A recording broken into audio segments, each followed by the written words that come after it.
You are a different person today. Your estate is a different place today than it was 20 years ago. Just is. We are different. We evolve. And your estate plan needs to reflect that.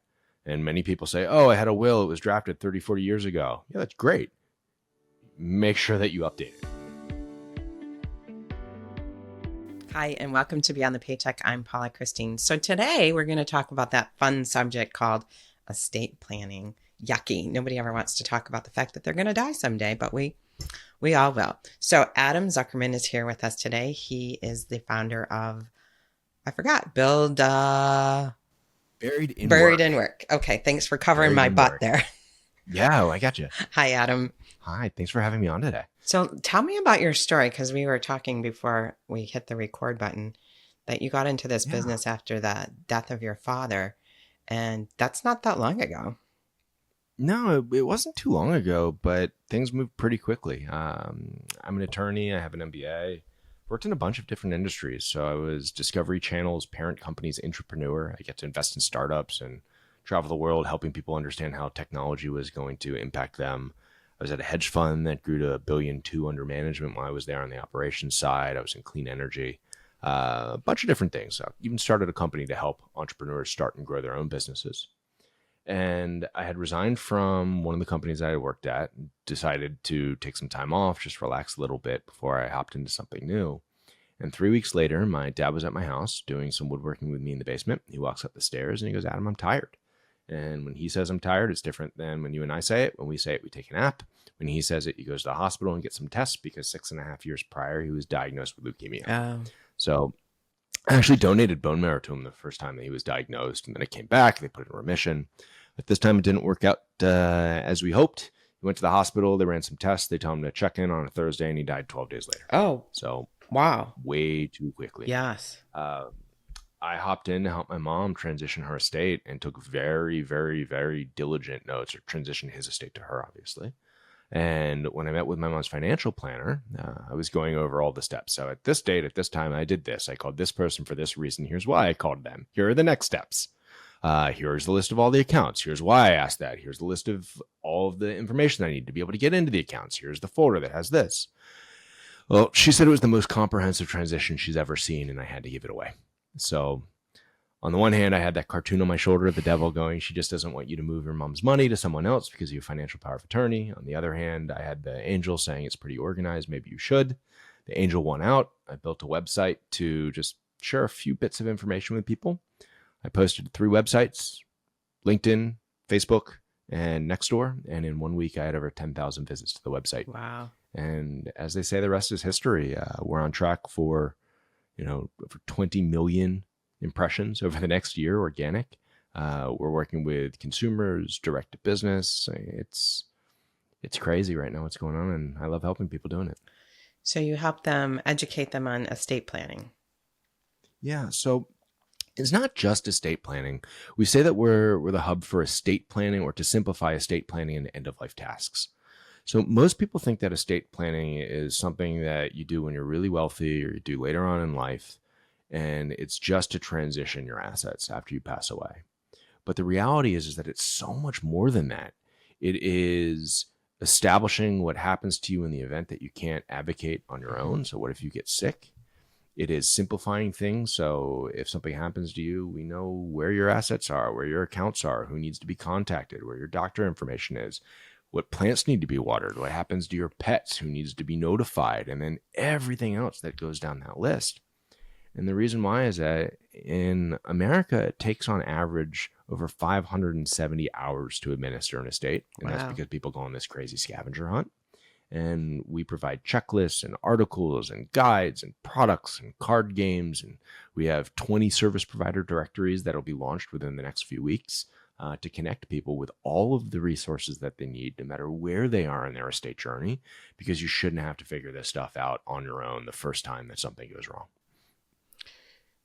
So I always talk with people that at the age of 18, it's so important to get power of attorney for financial and for healthcare. And they look at me like I'm crazy, but they just don't understand that those, I can forgo the rest of those documents, but you got to have at least 2 of them, those 2 for everybody.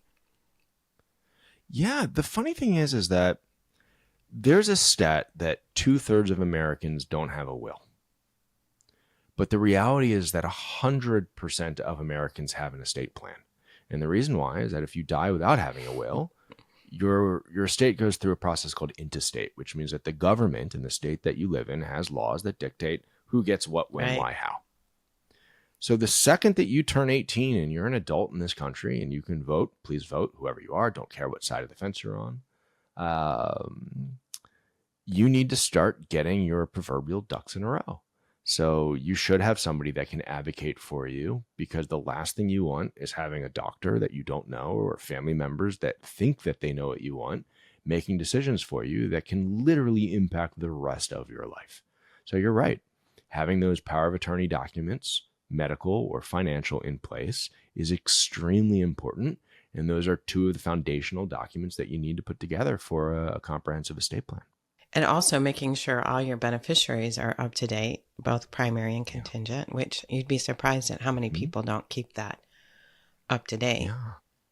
And understanding what that means. So I spoke with somebody in Virginia. I've used this anecdote several times in other conversations, where he was married, he had 2 kids, and he got a divorce, and he updated his will. And now if he gets hit by that proverbial bus, 50% goes to one kid and 50% goes to the other. And he's like, I'm good, right? What else do I need to do? But he didn't realize that the payable and death beneficiary designations on bank accounts, on insurance policies, those are contractual in nature. So those get processed before your will does. So his wife, or ex-wife rather, would have received all of the money in his accounts and his insurance policies, and not his kids, because the will wouldn't have been the controlling document. So there's a lot of those known knowns. There's the unknown unknowns, and then, or known knowns, the known unknowns, and the unknown unknowns. And it's that third group like that you just have no idea to even think about that's going to impact you. So sometimes it's best to just go to a website like buriedandwork.com, go through some of the free materials and learn what you need to know.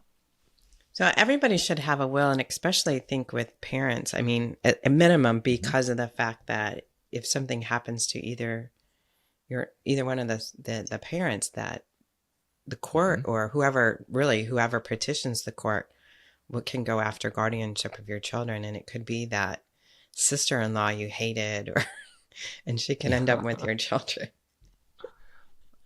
Yeah, I know, and that's the thing. I mean, do you want to leave it up to chance? It's not hard to put these documents in place. You can do it yourself many times. Sometimes you need the help of a service provider, but just don't leave it up to chance, because if you do, you can cause a lot of heartache, challenge, and rigmarole, to use weird words, for people that you might not want to be in that situation. So what documents would you recommend that everybody have? Okay. You are unique, just like everybody else. So I can't say what you have to have. But as a rule of thumb, you want to have a will.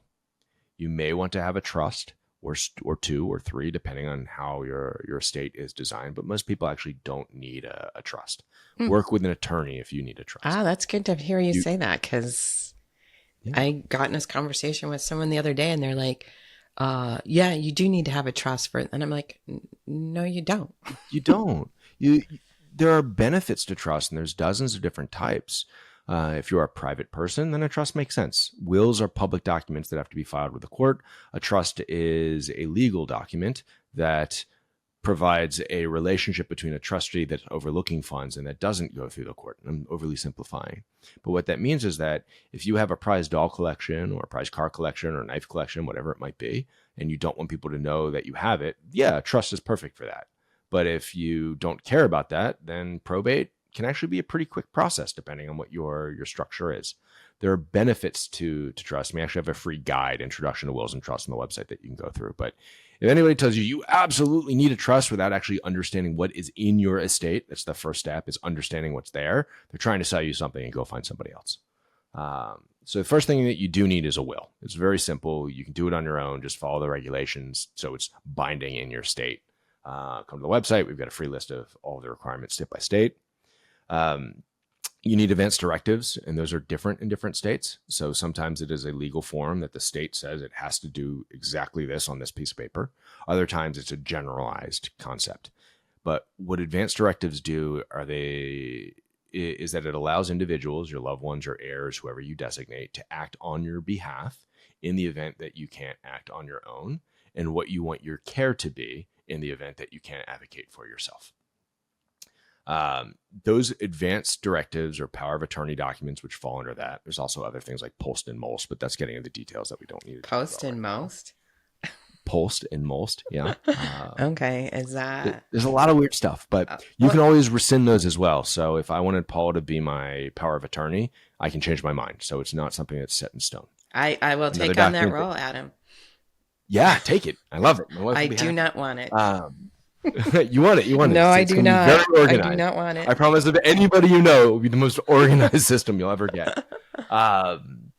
You also need to have a key contact list of who needs to be contacted and when. I think that people should have an end of life document. So we have that on the website as well that helps dictate, I would like this to happen when this happens. So if I'd want to be cremated or buried, and here are my plots if I have them, and here's what I want to have happen at my cemetery, because all of these questions are left oftentimes for people to figure out on your behalf, thinking this is what they want. Just get the work done for them and make it easy. Right. In Michigan, I think you have to pick that person to handle your funeral. I'm not sure what that document is called, but yeah. So that's the thing. There's designee documents where you can do that. Iowa has another similar document, but a lot of people don't. So there's a lot of things in life that are not necessarily guaranteed. Death is not one of those. That is not guaranteed, being that death is a mandatory thing for everybody. And if you die without having one of those documents in place, guess what? They're going to figure it out. Someone's going to take control. It's advisable that you have some of these documents in specific jurisdictions, but you can get away with not having it. If you have the rest in place, it's still pretty easy to follow. Let's talk about transfer ownership of a home. Okay. So some people say, well, you should have a trust because the trust will transfer ownership. But there's also a Ladybird deed. Yeah. Do you talk about that at all? Yeah. So we've got some articles that mention the different types of deeds of transfer. A Ladybird deed, which is also known as an enhanced life estate deed, is a legal document, and it allows the property owner to transfer that property to a designated beneficiary upon that individual's death without going through probate. It can certainly simplify things, but it also depends where you are in your specific life journey. I'm not necessarily going to have a Ladybird deed set up if I'm 30 or 40 years old and have my first apartment. But if I am 65, 70 years old and I'm married, yeah, that makes a little bit more sense. Or single. Or single, yeah. Or it could even be, I'm going to have a pour-over will instead that says that when I die, it's going to immediately go into a trust. And that's the type of thing, when you start getting to a higher level of assets, that's when you want to be involving a legal professional or a tax professional, that ecosystem of people that can help you out. Because if you have a $300,000 house or a $50,000 house or a $5 million house, spending a few $100 or $1,000 to guarantee that asset is protected with tax benefits sometimes, and just ease of time sometimes is worth that cost. But don't listen to someone who is just a family member or a friend that, while they may be very informed, saying you absolutely need to do this, because odds are they don't know the totality of your situation and your family history and your background and blended families and marriages and stepkids and everything else, because that impacts how you want to structure your estate. I think getting yourself educated before you go and talk to that attorney is a huge benefit, because I've talked to many attorneys that say everybody needs a trust no matter what size your estate is. And I'll be like, no, I don't think so. No. So I don't think I'm going to send people over to you. But I think I can make a case for a trust, and I can make a case for not having a trust. It's just working with someone who you trust to give you the right advice, and educating yourself before you go in and have that conversation. That's right. So we have a product called the Clear Kit, and it is the Comprehensive Legacy and Estate Administration Repository Kit. And effectively what that means is you get a very comprehensive set of forms across dozens of topics. You fill out your information and you're going to understand what you have. So when you get that kit, the first thing that you do is you tell 3 loved ones, hey, I'm doing this. Because if you go through any process with an attorney, with a tax prep person, on your own, with any of the products that are available, because there's lots of products on the market that can help you, if your loved ones can't find that information when they need it and they don't know where to look, it's as if you don't have anything at all. So if you want to do it, get a kit, get somebody else's kit, don't care, start organizing, tell 3 people. Then after you collect all your information in it, then you engage your attorney, then you bring your tax prep person in, then you bring your realtor in if you need to, then you bring your doctors in, then you bring your financial planner in, depending on your situation if you have them, because they'll be better prepared and situated to give you the advice that you need. And it oftentimes saves you money too, because they oftentimes charge you on an hourly basis.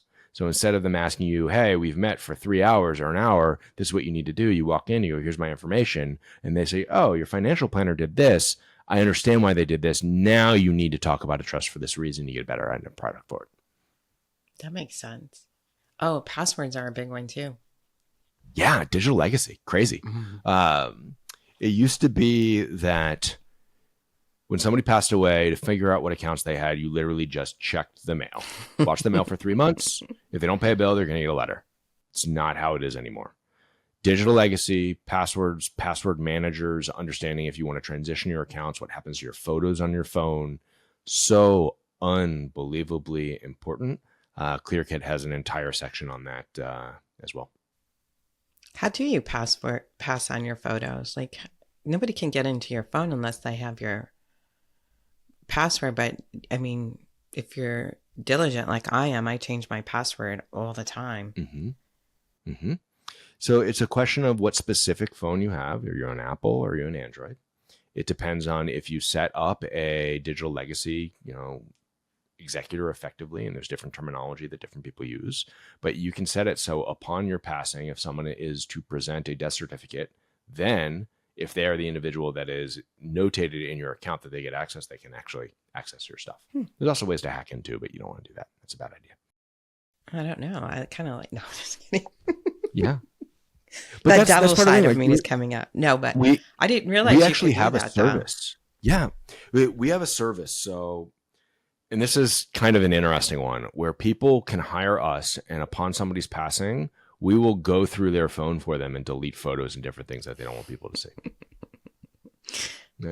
Digital legacy is real. I mean, people have things in their closets that they don't necessarily, and it's not necessarily scandalous. It's, I don't want my wife, my boyfriend, my girlfriend, whoever to find this stuff. That's so funny because my girlfriends and I have this conversation. Yeah, you've got that person. If I die, you got to go to the closet and find the bag. Like, we'll do it for you.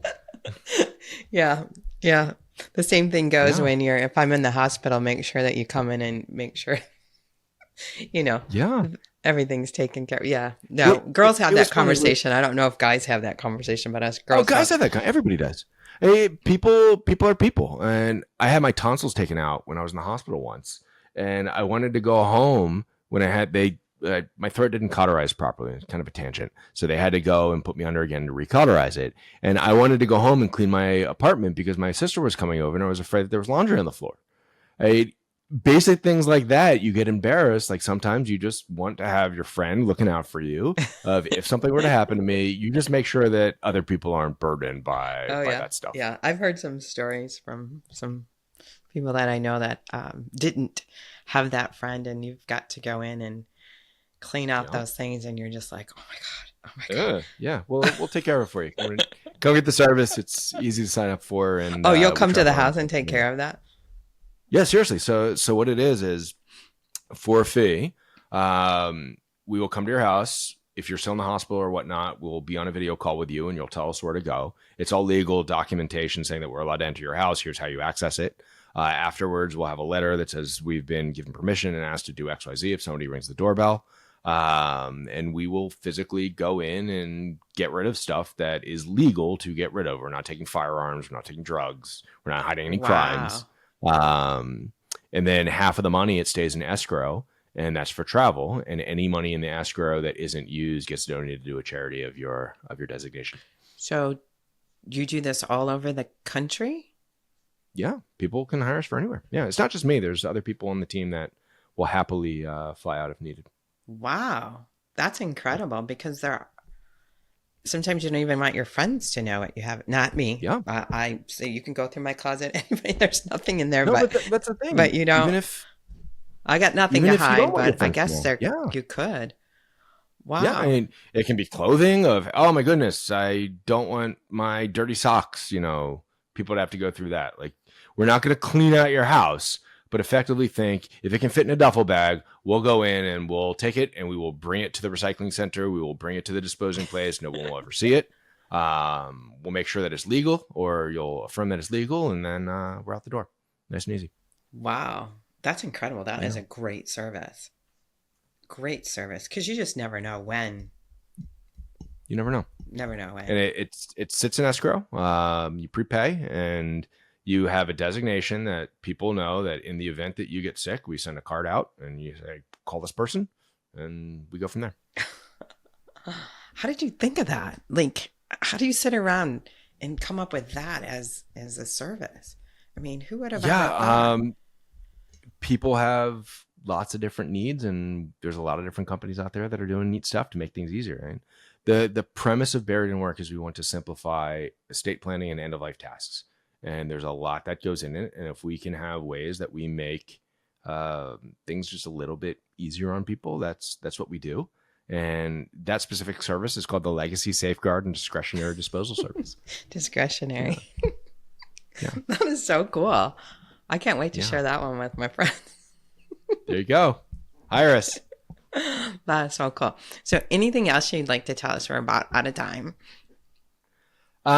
We've got some pretty cool card games as well. My dad was in the hospital. One of the things that I enjoyed the most was just sitting around with him and asking him questions. Tell me one more story about this, one more story about that.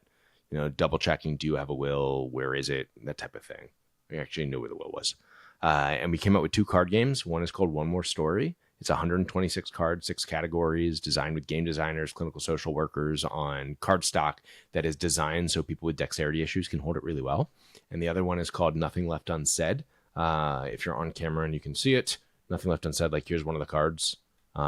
Really fun to read. This is what can I do to support you right now? Here's another one. What are your preferences for hospice, palliative care, life support in the comfort and care section? But hospice companies and attorneys and real estate agents and financial planners, they're buying these as gifts for friends and family and customers. And it's great for Thanksgiving to have around in a really kind of weird way. And if you want to have fun with it, we actually have a game called Death During Dinner. Death During Dinner? These 2 games and tells you how to host. Yeah, Death During Dinner. Oh, that's interesting. I'll have to check that one out.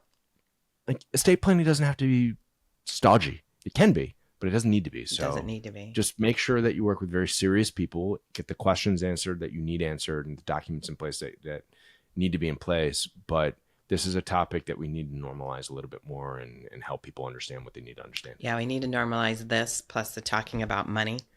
Money talk should not be a taboo. It should be something that happens all the time. And estate planning, it's funny because how often people put it off just because they don't want to really sit down and look at, I don't know if it's what they don't want to look at what they have. They don't want to face the fact that they're going to die. Do they not want to choose, their representatives? I'm not sure why people get hung up on it. I don't think that there's a specific answer, but likely part of the question is that people just don't want to face their mortality, and it's uncomfortable. And this is just part of that conversation that goes into it. It's going to happen. I know. It's just going to happen to all of us. Yeah. And it happens more often than people realize, to people that are much younger than people might think. We say that you need to develop your estate plan today for tomorrow, and then you have to update it and maintain it for the future. How often do you recommend updating it?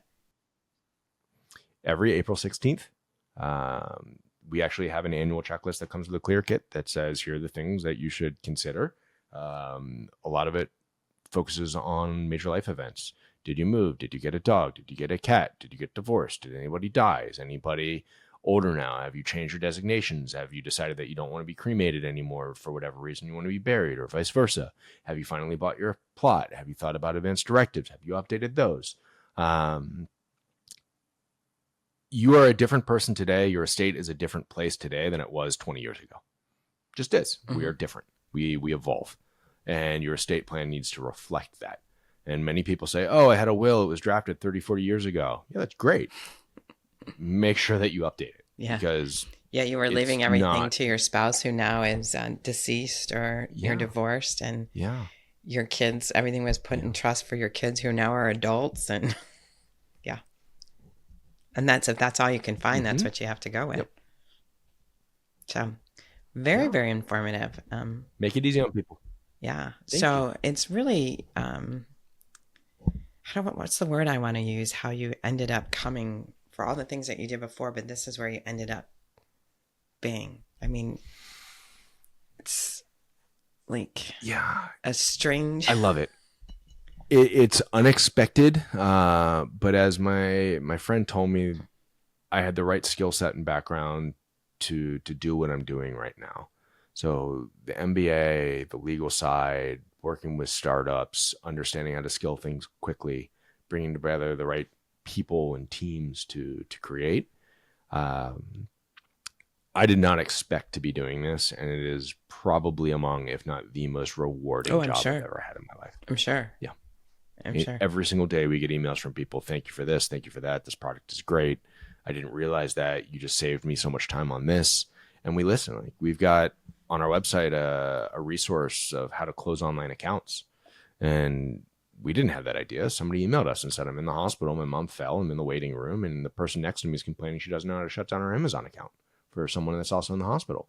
So we reached out to close to 100 companies in the country. And within a week, I think it's actually a matter of a few days, we had a database online of what to do and who to contact for those companies in the event something happens. And that's we have awesome. Yeah. We have that for finding unclaimed property. So every database in the state and federal that you need to search, we've got lists for that. We've got guides for how to start the conversation with parents about aging. We've got templates people can download. We've got state-specific resources for how to create your will, how to find probate courts. We've got 1,800 plus articles. We've got 100 plus checklists and guides. We've got 20 directories now, from cemeteries to funeral homes to estate planning attorneys to death doulas. And we are effectively becoming that hub, if we are not already, in some respects, to get all the information that you need. And if we don't have it, we're going to send you off to somebody that can, because this is a really big ecosystem and there isn't someone that does everything. Like, that's Buried in Work in a nutshell. Wow. That's fantastic what you've done. I mean, and I know it hasn't been that long, and you've put all that together in such a short period of time. Congratulations. Thank you, Paula. You're welcome. It's rewarding. Okay, so we've mentioned, and it'll all be in the show notes, but I'm going to let you sign yourself out by telling people how they can get a hold of you again. It's really difficult. Go to buriedinwork.com. That is really difficult. So if anybody would like to reach me, you can check me out at paulachristine.com. Thank you, Adam. Very informative. Thanks for having me. You're welcome.